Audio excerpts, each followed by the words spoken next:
Quand vous étiez enfant, on vous a sûrement appris les planètes.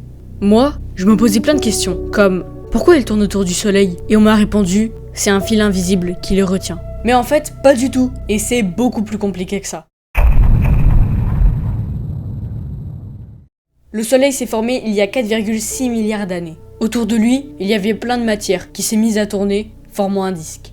Petit à petit, ces poussières se sont regroupées, formant des cailloux, puis des blocs. Et au bout d'environ 3,5 milliards d'années, ce chantier cosmique avait donné naissance aux planètes que l'on connaît aujourd'hui.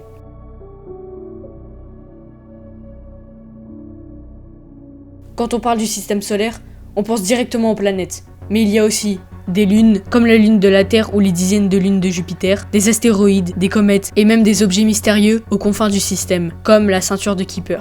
Ces planètes sont toutes différentes. Certaines sont rocheuses comme la Terre, d'autres sont des géantes gazeuses comme Jupiter, et n'ont pas le même nombre de lunes, pas la même durée pour faire un tour autour du Soleil, et surtout pas la même distance. La plus proche, c'est Mercure. La plus lointaine, c'est Neptune. Ok, maintenant, sortez les Doliprane. Parce que là, on va parler de la relativité générale. Imaginez que notre univers, c'est comme un plateau d'échecs. Les pions, ce sont les planètes. Et le plateau, c'est l'espace-temps. Plus une pièce est grosse, plus elle déforme le plateau. Et le Soleil, lui, il est énorme. Il déforme énormément l'espace-temps. Résultat, les planètes ne vont pas en ligne droite, elles suivent cette déformation et tournent autour. Mais pourquoi les planètes ne tombent pas dans le Soleil ?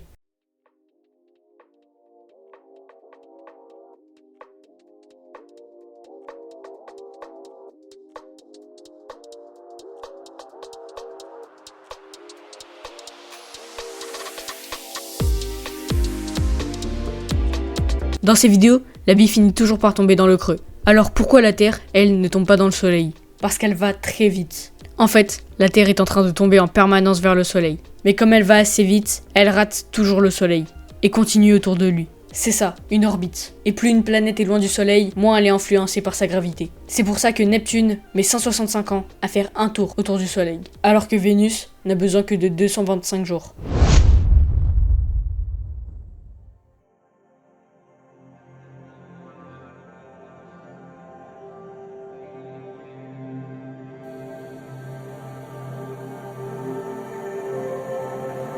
لا أنسى